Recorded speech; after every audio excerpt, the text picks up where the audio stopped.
damay liggéeyee benn entreprise de la place foofu laay liggéeyee ma amoon problème ak sama jëkkër maanaam comme début mariage bi nañ ko doon dundee comme jeune couple niñ ko daan dundee muy neex mu dem ba ci diggante bi loolu amatul suñu diggante talatuma faaleetuma maanaam ni ma tàmbalee boppam miinalee woon ma boppam loolu dafa dem ba dafa deñ. c'est-à-dire amatul attention ci yow quoi. amatul benn attention ci man léegi nag ci problème boobu dama amoon benn collègue de travail boo xamante ne nii moom moo ma daan déposé moo nekkoon sama confident ñoo bokkoon fi ñu daan liggéeyee. ah sa collègue bi góor la. waaw góor la moom góor la ñoo bokkoon fu ñu daan liggéeyee léegi maa ngi moom su ma ko daan expliquer sama problème jëkkër comme moom nag mu yërëm ma ci loolu moom ma daan conseiller ne ma nii ngay def mais man def naa méthode bu nekk bu sama jëkkër mais moom il ne revient pas ba tey jii nii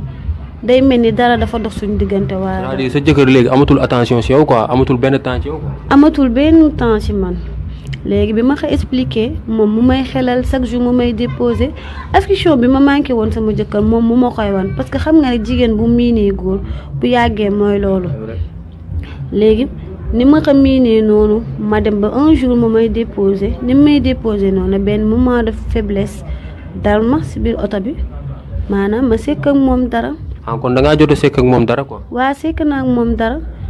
ba tey ma tuub ci tamit jéggalu ci bi ma ci tuuboo jéggalu ci ma delluwaat tamit ci sama jëkkër ba tey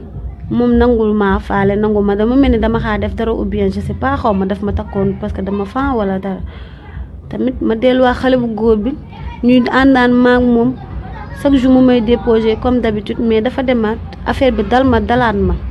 mu dem ba poids bi bari sama kaw mënatuma ko continuer ma expliquer sama jëkkër. c'est-à-dire yow déjà yow ñaata yoon nga sekk ak waa ji comme li nga wax. sekk nañ ko maak moom ñetti yoon. ah ñetti yoon ngeen ko sekk ko. ñetti yoon lañ ko sekk mais ay moment de faiblesse la woon ma léegi bi ma ko expliquer sama jëkkër moom nee na baal na ma mais moom daf ma suur maanaam bëggatul sama dara dootul daraam daf ma suur mais man problème bi mooy man waa ji bëgguma ko parce que moment de faiblesse la woon noonu rek dama manqué woon affection xam nga rek jigéen yaa ma gën a xam. c'est-à-dire yow waa ji mun naa ne yow amoo benn affection ci moom quoi sentiroo dara ci moom quoi. aw ma benn affection ci moom moment de faiblesse la mais man sama jëkkër laa bëgg mais sama jëkkër moom moo ma suur fi mu ne nii jamono ji moom moo ma suur mais man waa ji bëgguma ko dem naa ba couper les ponts ak waa ji sekkatuma ak moom dara mais ñoo bokk bureau. dama koy nuyu parce que sama collègue la ndax bu dee benn jour sekk nañ ko jàmm mais dama couper les ponts ci moom dinaa xorom di ko nuyu mais daal dama ko bàyyi. ok léegi yow lan ngay yow c'est-à-dire suñu dégloo sa waxtaan c'est comme si que faute bi yëpp ci ku góor ki la quoi en fait ci sa jëkkër la quoi. waaw ci moom la parce que moo ma ko tàmmaloon moo ma ko tàmmaloon ci commencement bi ñu naan dund lu neex mu dem ba mel ni faaleetuma toujours séminaire toujours damay liggéey toujours li ni man damay liggéey comme moom mais moom effort bi may def moom du ko sax def bu ñëwee wàcc tëdd boo soloo du la gis boo taajee bool bu gën a rafet doo toggee mu neex dara du ko gis moom daal liggéey te xam nga loolu tamit du dundal couple lu koy dundal mooy affection bi ma tàmm li nga xamante ne ni moo taxoon ba ma bëgg ko dugg ci moom ne kii góor gi bu ma duggee ci moom dina ma doy ak lépp loolu moo dem ba disparaître. d'accord waaw léegi yow lan ngay xelal góor yi nga xamante ne dañu toppatoo seen jabar ak yooyu noonu loo leen di xelal. man daal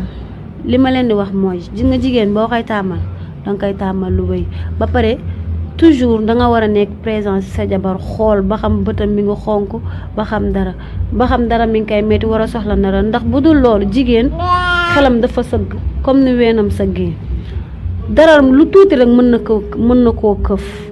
kon danga war a jege sa jabar di ko toppatoo di ko xool lu koy méttee comme góor jigéen nu muy toppatoo góor noonu la góor war a toppatoo jigéen parce que affaire bi c'est réciproque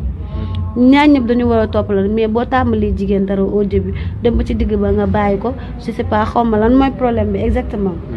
xam nga loolu dafay causer problème man daal loolu laay conseiller góor ñi.